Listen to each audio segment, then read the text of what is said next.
무저갱으로부터 올라오는 짐승이 하나님께서 보내신 두 증인과 더불어서 전쟁을 벌이고 두 증인을 죽이고 사흘 반 동안 시체를 장사지내지 못하도록 하죠. 이 두 증인의 시체는 큰 섬 길가에 버려져서 백성들과 족속들과 방언들과 나라들에 의해서 저롱을 받게 되죠. 왜냐하면 이들이 세상에 속한 사람들을 괴롭게 했기 때문에 더욱 그러한 것이었던 거죠. 사람들은 이 두 증인의 시체를 보면서 안심하고 기뻐하고 즐거워하되 서로 선물을 주고받을 만큼 그 정도로 기뻐했다는 것이죠. 이 두 증인이 어떤 면에서 볼 때 속절없이 죽었으므로 이들이 즉 교회가 믿는 또 섬기는 하나님께서 없거나 최소한 어떤 능력이나 힘들을 발휘할 수 없음이 확인되었다고 생각되었기 때문에 세상 사람들은 기뻐하고 즐거워했다는 것이죠. 그러나 사흘 반 후에 이 두 주민의 주거 가운데 하나님의 생계가 들어가자 이들이 일어나서 구름을 타고 하늘에 올라간다는데요. 그리고 많은 사람들이 이들이 하늘로 오르는 장면들을 보게 되었다는 내용이 오늘 본문에 속해 있는 한 부분입니다. 마치 영화 휴거에 나오는 한 장면처럼 보여지죠. 그러나 요한계시록이나 다른 성경에 나오는 마지막 날에 대한 묘사, 이것들의 핵심 메시지는 그날이 언제고 또 그날에 어떤 일들이 일어날지에 관한 것이 아니죠. 그 마지막 날에 하나님께서 예수를 믿는 자를 이쪽으로 또 예수를 안 믿는 자를 저쪽으로 분리해서 이쪽은 상을 주고 또 다른 쪽은 벌을 내리는 최후의 심판에 그 초점이 있는 것도 아니에요. 이 세상의 마지막 날은 하나님의 심판의 날이기도 하지만 그것보다 더 중요한 것은 하나님의 구속의 완성의 날이라는 점, 구속의 완성으로서 마지막 날이라는 점을 우리는 기억해야 합니다. 구원을 받은 하나님의 백성들을 전체 숫자 면에서나 아니면 각 개인의 신앙의 수준과 상태 면에서나 구원의 완성으로서 종말, 구원의 완성으로서의 최후의 날이라는 얘기예요. 요한계시록이든지 다른 성경책의 종말론에 관해서든지 그것에 대해서 공부하고 생각을 할 때는 항상 염두에 둬야 하는 내용이 바로 그렇죠. 창세기를 강의할 때도 설명을 드렸듯이 하나님의 창조는 하나님의 구속사역의 기초를 제공해준다. 그리고 하나님의 구속사역은 하나님의 창조사역의 완성을 얘기를 해준다. 그것을 목적으로 한다는 것이죠.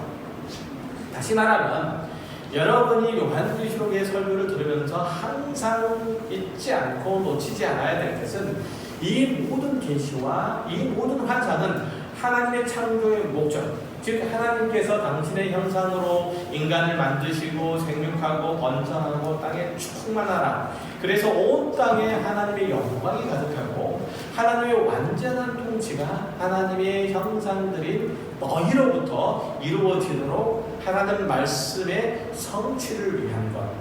이것이 요한계시록의 궁극적인 목적이에요. 그걸 잊으면 안 된다는 거죠. 물론 마귀의 세력과 그의 하수인들은 그날이 오는 것을 하나님의 의의 통치가 이루어지는 것을 어떻게 해서든지 방해하려고 할 거죠. 영원히 그날이 오지 않기를 바랄 거고 이 땅에 하나님의 통치가 완성되기를 원치 않을 거죠. 그러려면 악한 자들이 어떻게 해야 할까요? 하나님의 의의 통치는 반드시 그의 백성, 그의 자녀들인 교회를 통해서 이루어지기 때문에 그의 백성들을 백성답지 않게 상하게 하고 그리고 죽게 하면 되는 거죠. 어떻게 해서든지 교회를 무너뜨리면 돼요. 교회와 하나님 사이를 떨어뜨리면 된다는 것이죠. 요한계시록 11장에서는 이것을 짐승과의 전쟁으로 인한 두 증인의 죽음, 이것으로 이제 묘사를 하고 있는데, 이것은 그리스도인에 대한 세상의 박해 또 그로 인한 고난을 의미한다는 거예요. 잘 이해하고 있습니다. 잘 따라오고 계시죠? 자, 사도 요한이 이 책을 쓸 무렵은 그리스도인에 대한 박해가 본격적으로 일어나지 않던 시점이에요. 그런데도 예수를 믿는 신앙 때문에 지역 공동체에서 소외되고 또 삶의 터전을 잃어버리고 유리하는 이들이 등장하기 시작했고, 또 로마 정부 당국에 끌려가서 권역을 당한다거나 유대인의 공동체에서 공공의 적이 되어서 시시때때로 공격을 당하는 일들이 심심치 않게 생기는데, 그래서 하나님께서 그의 자녀들을 위로하고 새 힘을 주시기 위해서 이 사도 요한을 부르시고 그를 통해서 그 자녀들에게 주의 교회에게 말씀하시기로 하셔서 이 책을 쓴 것이라는 얘기죠. 그렇다면 이 책의 핵심 메시지는 당연히 현실적인, 그 당시뿐만 아니라 지금 우리 가운데도 역시 마찬가지로 현실적인 고난 가운데 있는 하나님의 자녀들을 토닥이는, 위로하고 격려하는 내용이어야 맞다는 거죠. 그렇죠? 그러니까 너희들이 현실적으로는 어려움을 겪지만, 고난을 당하지만 궁극적으로 하나님의 나라가 승리하고 하나님의 백성들이 구원의 완성과 하나님의 영광 가운데 이룰 것이다. 지금 세상은 날뛰고 그 권세를 잡은 이들이 승리하는 것, 그렇게 보이는 것처럼 보이지만 결국은 하나님의 나라가 승리하고 그 백성들이 구원과 영광을 누릴 것이다. 이런 하나님의 나라의 백성들이 구원과 승리를 보여주어야 한다는 것이죠. 그죠? 이게 바로 요한계시록을 쓴 목적이에요. 그렇지만 그 내용들을 노골적으로 다 까놓고 설명할 수는 없잖아요. 그렇죠? 왜냐하면 그들을 감시하는 이들이 있고, 그들을 박해하는 우리들이 있고, 기독교 신앙을 갖지 못하도록 하는 이들이 있기 때문에 이런 내용들을 다 로마 당국에 대해서, 또 유대인의 종교 지도자나 많은 유대인들에 의해서 박해받는 이 상황 가운데서 이제 너희 그리스도인들이 이길 거야, 우리가 최종적인 승리를 하는 이들이야 라는 내용들을 노골적으로 다 풀어서 설명할 수는 없잖아요. 그래서 뭘 사용한다고요? 묵시 문학적인 도구를 사용해서 이 얘기를 한 거죠. 그러니까 상징이나 비유 등을 비밀스럽게 풀어내는 내용으로 이 요한계시록을 그래서 기록한 거예요. 자, 오늘 본문도 마찬가지예요. 이 내용은 에스겔서 37장 9절 이하의 말씀을 배경으로 하고 있어요. 하나님께서 이스라엘을 바벨론 포로 생활에서 회복해 하시고 옛 땅으로 다시금 돌아오게 하실 것이라는 약속이 에스겔서 37장에 나타나 있어요. 자, 한번 읽어볼게요. 또 내게 이르시되 인자야 너는 생기를 향하여 대언하라. 생기에게 대언하여 이르기를 주 여호와께서 이같이 말씀하시기를 생기야 사방에서부터 나와 이 죽음을 당한 자에게 부풀어서 살아나게 하라 하셨다. 이에 내가 그 명령대로 대언하였더니 생기가 그들에게 들어가매 그들이 곧 살아나서 일어나서는데 극히 큰 군대더라. 또 내게 이르시되 인자야 이 뼈들은 이스라엘 온 족속이라. 그들이 이르기를 우리의 뼈들이 말랐고 우리의 소망이 없어졌으니 우리는 다 멸절되었다 하느니라. 그러므로 너는 대언하여 그들에게 이르기를 주 여호와께서 이같이 말씀하시기를 내 백성들아 내가 너희 무덤을 열고 너희로 거기에서 나오게 하고 이스라엘 땅으로 들어가게 하리라.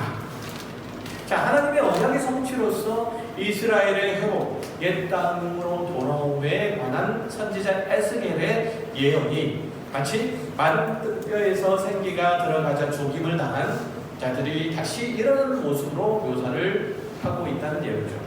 그러니까 이 마른 뼈는 소망이 없어서 멸절되는 이스라엘 백성들을 상징하지만 하나님께서 그 뼈들에게 생기를 넣으시자 그것들이 큰 군대가 되어서 바벨론의 압제, 바벨론의 사슬을 끊고 적군을 물리치고 승리하여 자신들의 옛 땅으로 돌아오게 된다는 내용입니다. 그러니까 바로 이런 이미지들을 사도 요한이 빌려다가 오늘 본문의 계시로 사용한 이유는, 계시의 내용으로 사용한 이유들은 이 두 중인의 죽음, 이것이 슬픔과 비극과 멸망으로 끝나는 것이 아니라 하나님의 충성된 증인으로서 그들을 신원하셔서 마침내 부활과 회복과 승리와 영광의 나라에 하나님께서 기필코 그들을 그 두 주인들 도회를 들으실 것을 말하고 함이죠. 그러므로 그 두 주인으로 상징되는 교회는 마지막 때에 충성된 하나님의 선지자 역할을 감당해야 한다는 것이죠. 하나님의 심판을 말해야 되고 그 심판을 준비하는 자로 살아야 한다고 오늘 본문이 얘기하고 있는 거예요. 물론 그렇게 사는 삶 자체가 쉽지 않죠. 녹록지 않을 거예요. 일단은 세상 사람들은 그리스도인들의 신앙과 그 삶을 보면 불편하고 괴롭기 때문에 사람들은 성도들을 세상에서 밀어내려고 하겠죠. 이럴 때 너희는 어떻게 하나 보자. 이런 눈으로 지켜볼 거고 일부러 어려운 상황과 형편들을 만들거나 괴롭게 할 수도 있겠죠. 신앙을 갖지 못하도록 이렇게 저렇게 압력을 가할 수도 있어요. 그러니 그리스도인으로서 겪어야 하는 현실이 버겁고 힘들 수밖에 없는 거예요. 더구나 세상은 영원할 것처럼 느껴지고 거기에 편승해서 사는 사람은 승승장구하는 것 같고 또 더 잘 사는 것 같고 더 큰 소리 치는데 교회는 길을 못 펴는 것처럼 보이죠. 교회가 세상의 소금이라는데 오히려 세상이 교회를 삼키는 것처럼 보여요. 그러나 그것이 궁극적인 승리가 아닌 것을 예수님의 십자가 사건을 통해서도 우리는 충분히 확인할 수 있잖아요. 예수님을 십자가에 못 박았던 자들이 이제는 다 끝났다. 더 이상 우리의 교권과 그로 인한 이득을 가로막을 자가 없다. 이렇게 승리의 축배를 들면서 기뻐했을 거예요. 반면에 예수님을 따르는 제자들은 망연자실했고 다 포기하고 각각의 흩어지고 말았다는 것이죠.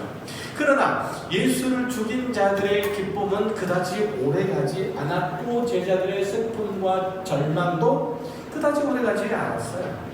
주님은 죽으신 지 사흘 만에 다시 일어나셨고 그의 승리와 그의 부활을 제자들과 수많은 사람들에게 보이셨죠. 반대로 승리한 줄 알았던 마귀와 그 손 안에 있던 자들의 기쁨은 고작 사흘이었다는 거예요.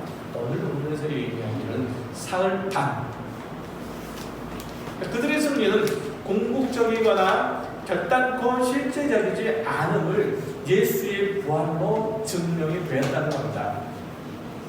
마찬가지로 두 증인인 교회의 패배도 영원하지 않고 사실은 패배도 아니라는 거죠. 9절에서 이렇게 얘기하죠. 백성들과 접촉과 방언과 나라 중에서 사람들이 그 시체를 사흘 반 동안 보며 무덤에 장사하지 못하게 하리라. 이 두 선지자가 땅에 사는 자들을 괴롭게 하는 거로 땅에 사는 자들이 그들의 즐거움을 즐거워하고 기뻐하여 서로 예물을 보내리라 하더라.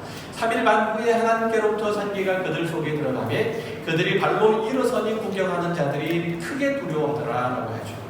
그러니까 악한 자들은 교회가 자기들의 공격으로 인해서 위축이 되고 무너졌고 그리고 패배했다고 생각해서 그들의 승리를 자축했지만 그 승리의 자축은 역시 사흘 반이고 그리고 그것조차도 악한 자들의 승리가 아니라 교회가 그리스도의 증인으로서 지극히 충성한 기간일 뿐이에요. 교회는 죽음에까지 내몰리면서도 하나님의 진실되고 충성된 증인으로서 역할을 충실히 했을 뿐 패배해서 쇠퇴의 길을 걸어가는 것 결코 아니라는 얘기죠.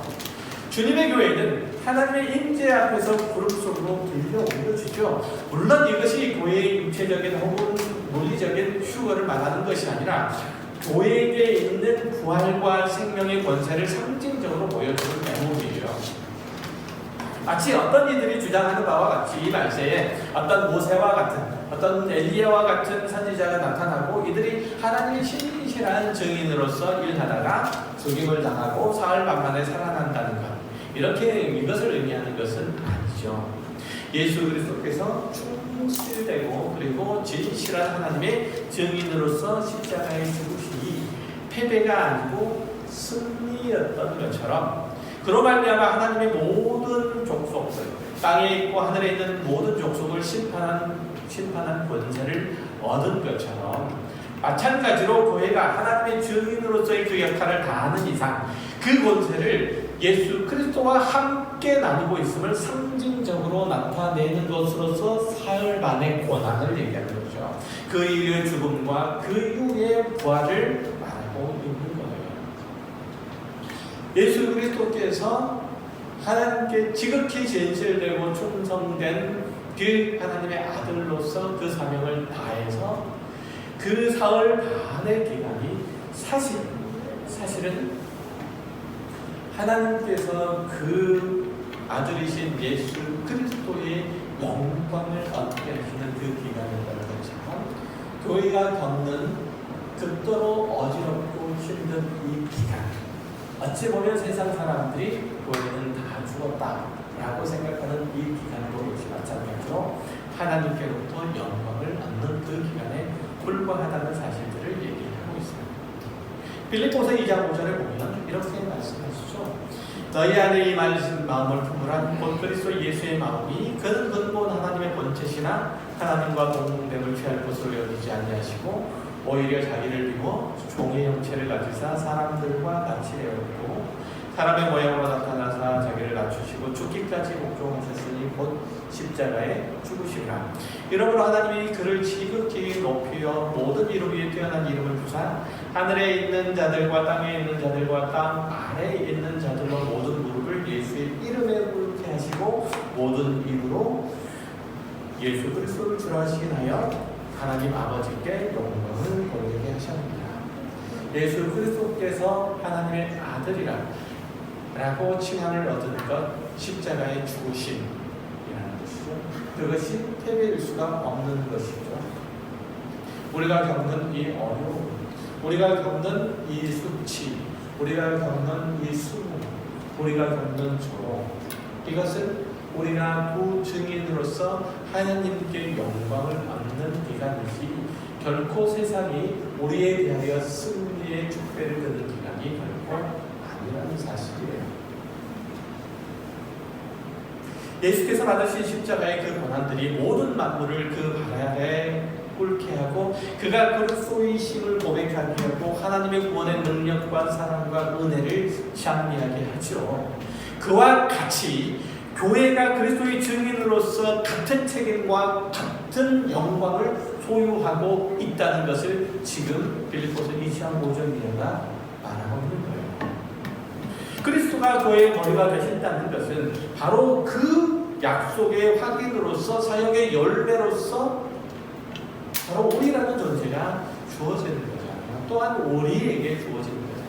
하나님께서 예수 그리스도로 말미암아서 우리를 구원하시고 그 지체인 교회의 일원이 되게 하시고 머리로부터 모든 영광과 권세를 나누게 하심은 교회가 그리스도의 사역에 동참하게 하심이라는 거예요. 따라서 교회가 가지고 있는 모든 책임과 사명은 예수 그리스도의 십자가의 승리를 전하는 것이고 그것은 교회에 대해 교회됨의 확인이기도 하다는 사실이에요. 예수 그리스도께서 십자가에 죽으심처럼 교회가 그 길을 쫓아 우리에게 맡겨준 그 십자가를 따라 기꺼이 죽음이라도 감당한 것은 예수 그리스도께서 하나님의 영광과 하나님의 승리를 하나님의 사랑과 하나님의 은혜를 만천하에 떨쳤던 것처럼 우리도 같은 모습으로 하나님께 영광과 찬송과 하나님의 사랑과 은혜를 증거하는 일이 된다는 얘기를 하고 있는 거예요. 마태복음 16장에 보면 예수님이 베드로의 신앙의 고백을 들으시고 그 위에 주님의 교회를 세우시겠노라고 그렇게 말씀하시는 내용이 나와요. 18절 이하의 말씀이죠. 또 내가 내게 이르노니 너는 베드로라. 내가 이 반석 위에 내 교회를 세우리니 음부의 권세가 이기지 못하리라. 내가 천국 열쇠를 내게 주리니 내가 땅에서 무엇이든지 매면 하늘에서도 매일 것이요 내가 땅에서 무엇이든지 풀면 하늘에서도 풀리리라 하시고, 자, 교회의 영광은 하나님이 어떤 분이신지를 드러내는 데 있대요. 예수 그리스도의 영광이 하나님이 어떤 분이신지를 드러내는 데 있듯이, 그렇죠? 예수 그리스도께서 교회에게 열쇠를 주셔서 풀고 또 매도록 하신 것은 이 땅에 하나님의 뜻을 성취하는 것이라는 얘기죠. 하나님의 생명과 거룩과 영광에 관한 것이라는 얘기예요. 그러나 세상은 교회가 이런 사명, 이런 책임을 다하는 것에 대해서 마음에 들어 하지 않죠. 할 수만 있으면 방해하고 싶어 해요. 그래서 오늘 본문 10절 앞에, 본문 앞에 10절에도 보면 이렇게 되어 있죠. 이 두 선지자가 땅에 사는 자들을 괴롭게 함으로 땅에 사는 자들이 그들의 죽음을 즐거워하고 기뻐하여 서로 예물을 보내리라 하더라. 이 두 중인인 교회가 세상 사람에게 회개의 메시지를 증거하는 것과 복음 선포하는 삶을 살아가자 사람들이 그 마음에 불편함이 있다는 거죠. 괴로움이 있다는 거고 찔림이 있다는 거예요. 그래서 어떻게 하자? 예수를 죽인 것처럼 이들도 죽여 없애자. 주님이 회개하라 천국이 가까우니라 이 메시지를 전하자 악한 자들이 좋아하지 않고 주님께서 하나님의 말씀을 온전히 증거하자 옆에 있는 서기관과 바리새인들이 좋아하지 않았다는 것처럼 그리스도인이 죄를 지적하고 의로운 삶을 연상하고 자신의 삶 속에 하나님의 영광이 드러나도록 하는 삶을 살아갈수록 옆에 있는 사람들은 불편해요. 괴로워해요. 왜요? 그들은 어둠 속에 속해 있으므로 빛이 드러나면 어둠에 감추어졌던 모든 그들의 악한 것과 추한 것과 더러운 것들이 드러나고 우리는 진리를 보이는 자죠. 진리라는 잣대를 가지고 살아가면 모든 구부러지고 왜곡된 것들은 다 그 진리인 고든 자 앞에서 구부러져 보일 수밖에 없는 거예요. 그것은 편협하는 것도 아니고 외골수적인 것도 아니에요. 그럴 수밖에 없는 거죠. 이런 모습은 요즘의 교회들도 흔히 나타나죠. 과거에서 강단에서 보면 이런저런 죄에서 돌이키십시오. 세상 사람들이 사는 방식을 쫓아가지 마십시오라고 그렇게 말씀하면 통해하는 이들이 있었어요. 자기 죄를 회개하고 하나님의 의로우신 빛이 자기 존재와 생활과 인격에 비추도록 눈물로 기도하는 이들이 있었어요. 그런데 요즘은 그런 부정적인 말들을 할 수가 없어요. 밖에 나가서 전도할 때 하나님은 당신을 사랑하십니다. 이런 스티커가 붙어있는 티슈나 사탕을 봉지는 내밀 수 있지만 예수 천당 불신지요. 이런 말은 못해요. 왜냐하면 사람들이 싫어하기 때문에 그래요. 무턱대고 죄를 지적하고 또 복음을 제시하는 것이 능자라고 말하는 것은 아니에요. 그러나 교회에서 이제 할 수 있는 것은 당신은 사랑받기 위해 태어난 사람이 그러나 여러분들이 절대 간과하지 않아야 할 것은 예수께서 우리의 죄 때문에 십자가를 지셨다는 것이고 여러분은 이 세상에서 하나님의 의와 거룩을 나타내며 죄를 미워하도록 부름을 받았다는 거예요. 그리스도인이 세상의 빛과 소금된 정체성을 나타내면 세상은 우리 때문에 불편해하고 힘들어할 수밖에 없어요. 말씀드렸듯이 당연한 거예요. 어둠 속에 가려진 자신들의 죄가 드러나고 자신의 악함이 폭로되기 때문에 당연히 그럴 수밖에 없는 거죠. 이런 영적인 적대감이 상당해서 사람들은 웬만하면 교회를 싫어하고 예수를 믿는 이들을 꺼려해요. 그러자 교회는 세상 사람들도 인정하는 봉사활동이나 아니면 나눔활동 이런 것들로 자기 정체성을 드러내는 일들을 대체하기 시작을 하죠. 물론 이런 것들이 필요해요. 사회봉사도 필요하고 나눔도 필요하고 어디 가서 헌신하는 것도 필요해요. 그것은 사회 윤리적인 미덕이나 아니면 덕목으로서 그런 게 아니고 하나님의 거룩하심과 하나님의 선하심을 닮은 자로서 그렇게 하는 거예요. 사회가 그렇게 요구하기 때문에 그러는 것이 아니고 사회가 그것을 좋아하기 때문에 그러는 것이 아니고 하나님의 선하심과 인자하심과 은혜로우심과 사랑하심이 모든 이익에 두루 미치기 때문에 그 성품을 닮은 자로서 그들에 대한 아픔과 그들의 연약함들에 대해서 긍휼히 여기는 마음들이 있어서 자연히 내가 가지고 있는 어떤 것들로 그들을 채우고 그들을 위로하고 격려하고 하루 세우는 일들을 하는 거예요. 그렇게 하는 거예요. 그러나 가장 중요한 것은 그들이 그런 어려움과 그런 빈티함 그러한 역경들을 겪을 수밖에 없는 근본적인 이유가 뭐죠? 이 세상의 죄 때문이죠. 이 세상의 죄. 그들이 하나님과 분리되어서 하나님을 잃어버린 결과예요. 우리가 가장 먼저 해야 되는 것은 그것이죠. 그래서 그렇지만 요즘 교회가 하는 사회봉사활동들, 이것은 왠지 모르게 사람들에게 도를 안 맞고 싶어서, 영적인 적대감을 희석시키고 싶어서 그렇게 하는 것처럼 보여줘요. 사실 교회가 사회활동으로 인정받는 것은 극히 제한적이고 극히 적은 부분일 뿐이에요. 교회와 성도가 해야 할 것은 오히려 진리를 소유한 자로서 그것을 드러내는 삶이에요. 어두움에 빛이 되고 썩어가는 곳에 소금이 되는 것이죠. 복음을 살아내는 것. 그러면 세상은 자기들과 다른 여러분의 모습 때문에 불편해해요. 당연히 그래요. 그렇다고 해서 봉사활동으로 때울 수 있는 문제는 아니지 않아요.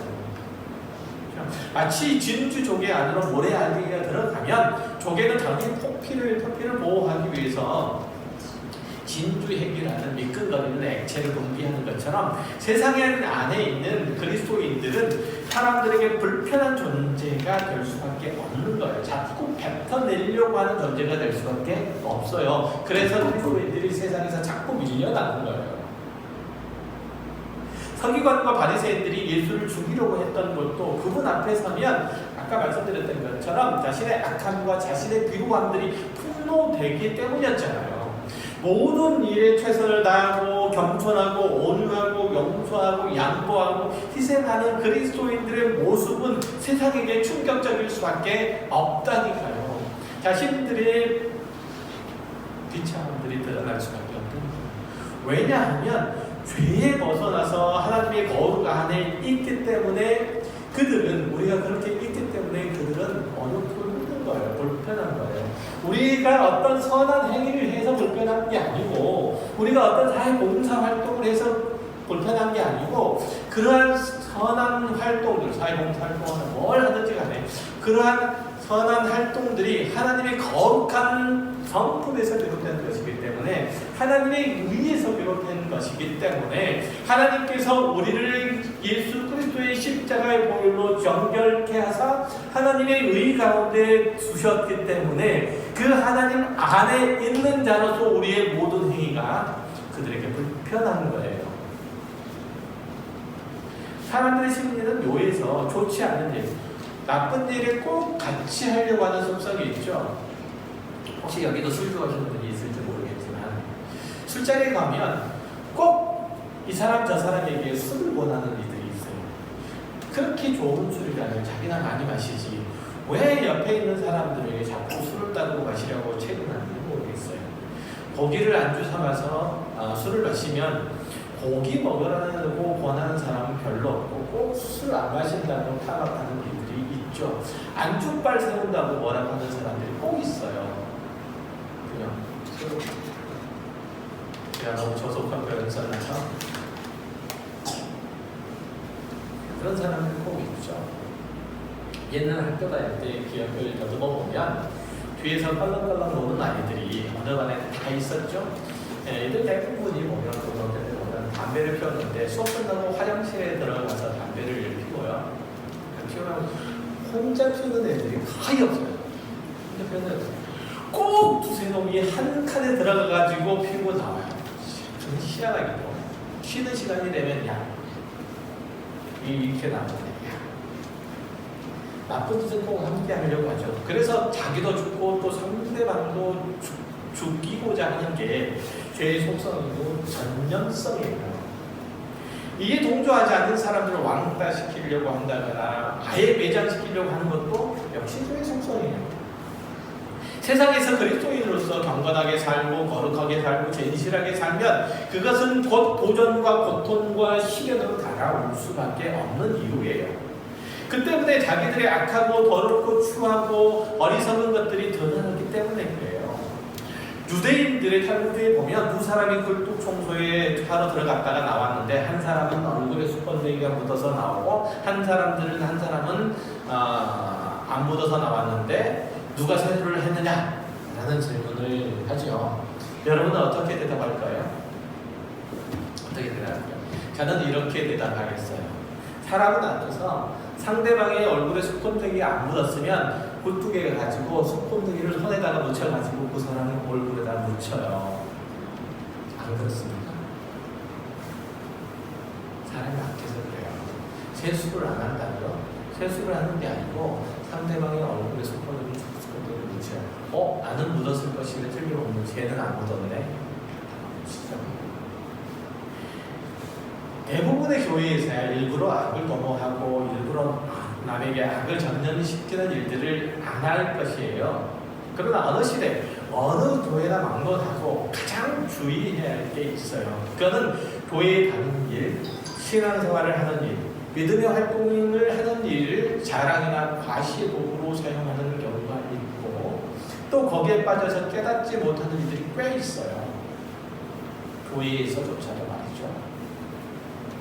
디모데후서 6장 3절 이하에 보면 이렇게 나오죠. 누구든지 다른 교훈을 하며 바른 말, 곧 우리 주 예수 그리스도의 말씀과 경건에 관한 교훈을 따르지 않냐면 그는 교만하여 아무것도 알지 못하고 변론과 언쟁을 좋아하는 자니 이로써 투교와 분쟁과 비관과 악한 생각이 나며 마음이 부패하여지고 진리를 잃어버려 경건을 이익의 강도로 생각하는 자들의 다툼이 일어나느니라.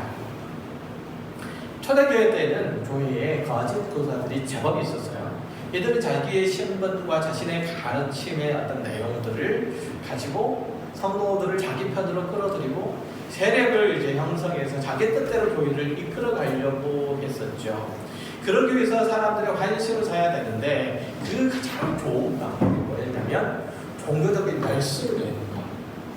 그러니까 경건을 자신의 이익의 방편으로 사용하는 것이죠. 그걸로 자기의 이름을 높이고 그것으로 경제적인 이익을 도모하는 이들이 있었어요. 교회 안에도 그렇죠. 자신의 어떤 열심을 가지고 다른 사람들을 자신의 편으로 만들고 자신의 영향력들을 형성을 하고 그리고 교회에서 큰 소리를 내는 일들이 종종 있어요.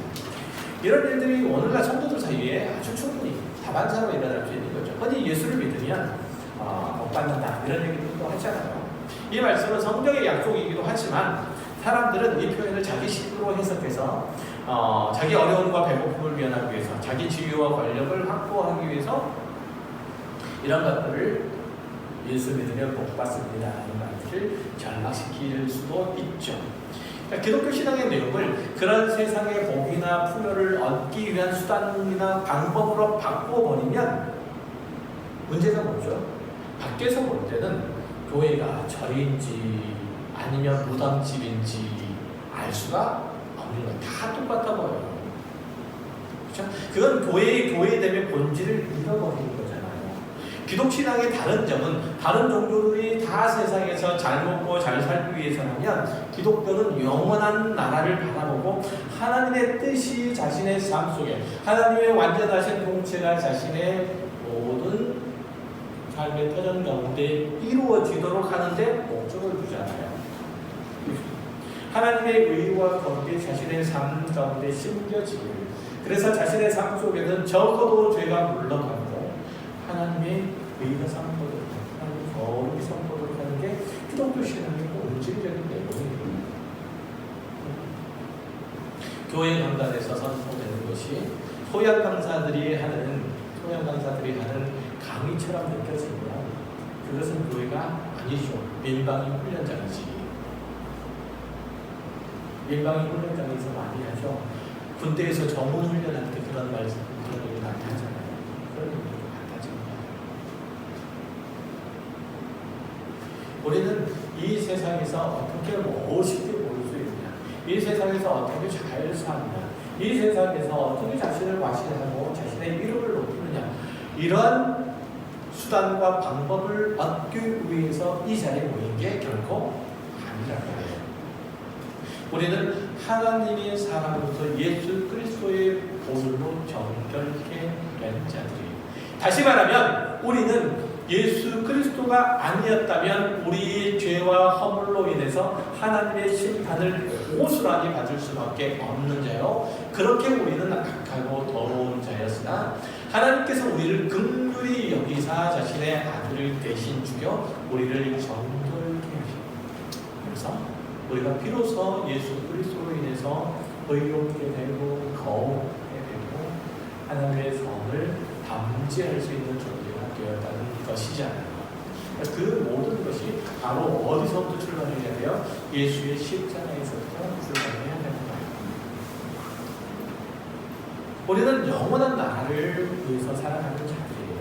그 나라는 이 세상에서 잘 살다가 죽은 다음에 오는 나라가 아니라 이미 저와 여러분의 삶 가운데 있는 나라예요. 이미 와 있는 나라예요. 하나님의 나라는 우리 그리스도인은 예수를 믿는 순간 하나님의 나라의 신님이 되는 거예요. 이 세상과 다른 삶의 가치와 목적과 그리고 내용 결론까지 다 다른 나라예요. 그래서 우리는 그 나라를 가지고 이 땅에 오시고 그 나라의 백성들을 불러 그 나라에 들이시기 위해서 십자가를 지신 예수 그리스도의 고난에 동참하며 우리 각자에게 놓여진 삶의 자리에서 빛으로서 소금으로서 자신을 태우고 자신을 녹이는 거예요. 그렇게 예수 그리스도의 십자가에 동참하며 그의 부활과 그의 승천을 우리의 것으로 누리는 거예요. 그것이 오늘 본문 12절 말씀과 같죠. 하늘로부터 큰 음성이 있어 이리로 올라오라 하면 그들이 듣고 구름을 타고 하늘로 올라가니 그들의 원수들도 구경하더라. 이렇게 우리는 부름을 받은 자라는 얘기예요. 이렇게 우리는 하나님께서 허락하신 영원한 나라를 위해서 부활과 그리고 승천을 약속받고 있는 자로서 이 세상을 살아가고 있는 거예요.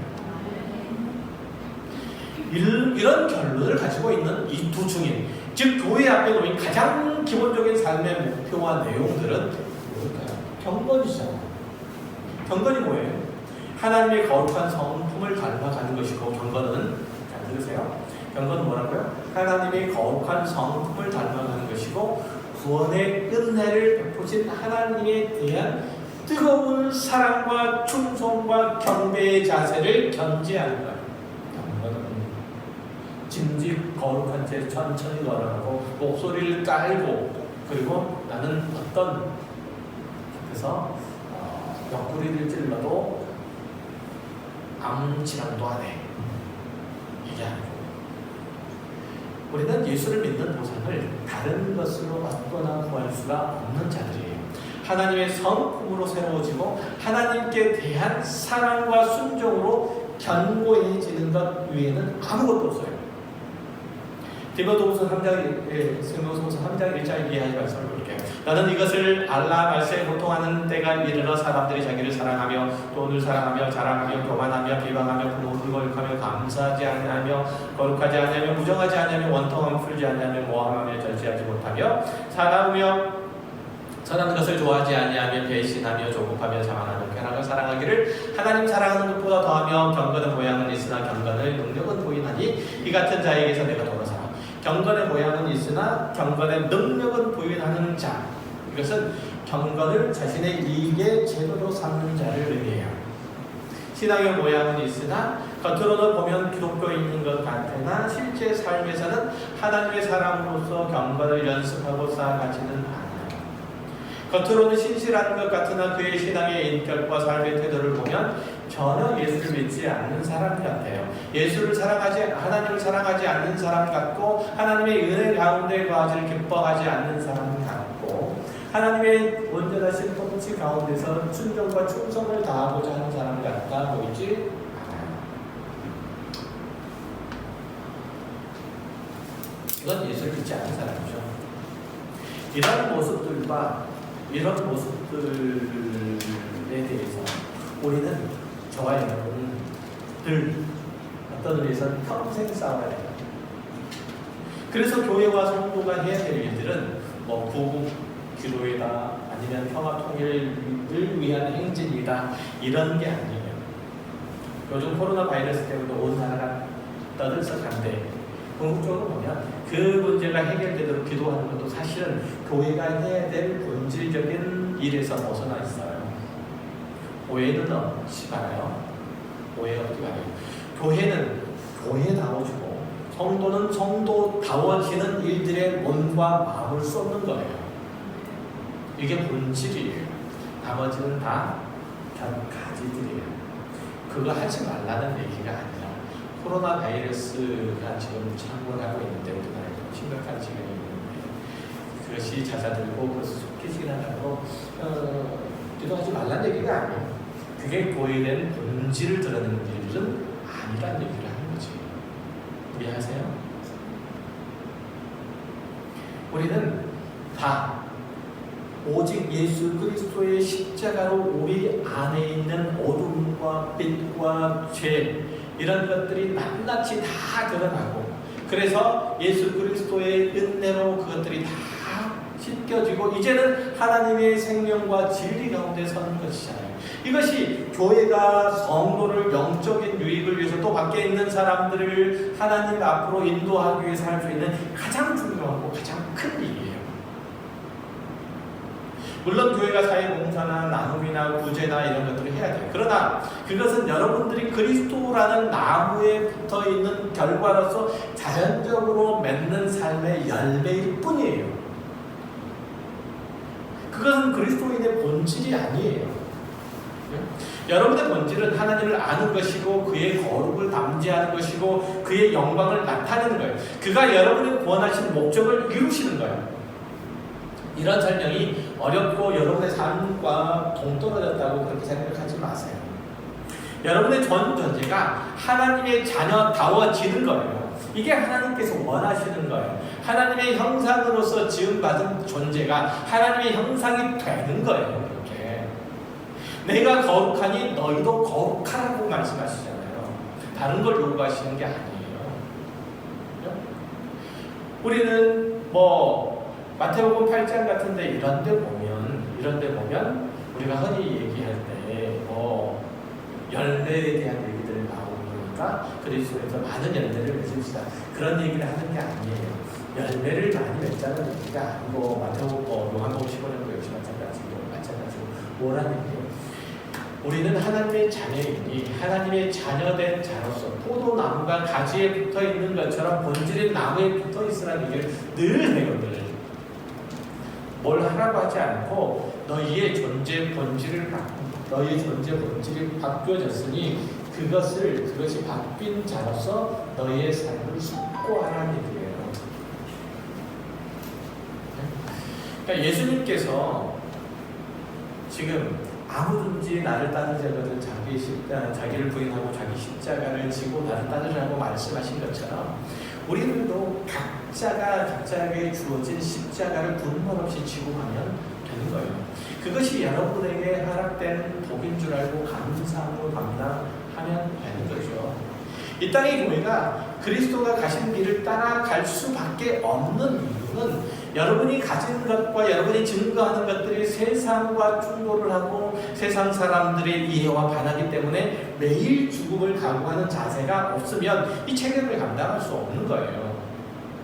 그러나 그런 삶이 피곤하고 따분하고 힘들고 어렵기만 하는 것은 아니에요. 그리스도인으로서 여러분의 현재 형편과 형제 모습이 무방비하고 또 무력해서 늘 적대 세력에 밀리는 것 같지만 그렇지 않다니까요. 우리 그리스도인만 하늘의 권세를 가지고 있고 천국의 열쇠를 가지고 있대요. 우리에게만 부활과 영생이 있대요. 우리를 통해서만 하나님께서는 구원 역사를 이루시고 우리를 통해서만 하나님께서는 당신의 창조의 목적을 이루신대요. 우리를 통해서만. 그 얘기가 마태복음 16장 얘기잖아요. 무엇이든지 너희들이 내면 하늘에서도 내린다. 무엇이든지 너희들이 풀면 하늘에서도 풀린다는 거예요. 그게 이런 깨우침이 있으면 여러분의 삶 속에서 주님이 언제 오시느냐는 그렇게 중요한 문제는 아니에요. 또 여러분이 개인적으로 언제 하나님의 부르심을 받아서 천국에 가느냐도 역시 중요하지 않아요. 여러분의 매일의 삶이 천국일 것이기 때문에 그래요. 여러분의 매일의 삶이 하나님의 나라를 사는 것이고 세상의 소망이고 예수 그리스도와 함께 사는 일들이기 때문에 그렇다는 것이죠. 여러분이 교회에 나올 때만 신자인 것 같고 끼리끼리 모여서 뭔가를 할 때만 성도인 것 같지만 혼자 나누면 누가 나를 알아볼까? 누가 나에게 그리스도인다움을 요구할까? 이렇게 두려워하면 안 되는 거 아니겠어요?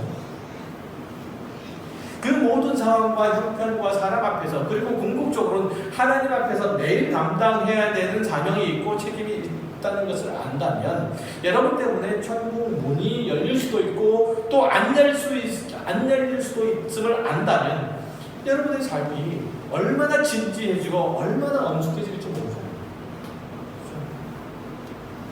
다른 면에서는 얼마나 영광스럽고 얼마나 감사하며 얼마나 기쁜 일인지 모르잖아요. 여러분이 두 증인으로서 하나님의 말씀을 듣고 세상 앞에 선 선지자라는 사실들을 안다면 그날이 그날 같은 여러분의 하루하루의 삶의 모습이 마치 순교자가 마지막 날을 사는 것과 똑같을 거예요. 그런 무거운 책임감이 느껴지지 않는 것은 여러분의 개인의 신앙을 다 교회에, 사회에, 그리고 주변에 다 떠넘겼기 때문에 그래요. 나는 누구 때문에 신앙생활을 바로 할 수 없어. 나는 어떤 환경들 때문에 예수 믿는 걸 제대로 할 수가 없어. 핑계를 댈 때문에. 그러지 마세요. 하나님은 여러분을 통해서만 하나님의 창조의 목적과 구원의 완성을 이루신다니까요. 그 주인된 역할들을 다 하면 그리스도께서 하나님 보좌 우편에 앉으신 것과 같이 저와 여러분도 그 자리에 앉을 날이 멀지 않을 거예요. 하나님께서 그렇게 우리를 초대하신 줄 알고 그 기쁨의 자리에 천국 창조에 동참한 자로서 저와 여러분의 오늘과 내일의 신앙의 생활들이 있기를 주의 이름으로 축원합니다. 기도하겠습니다.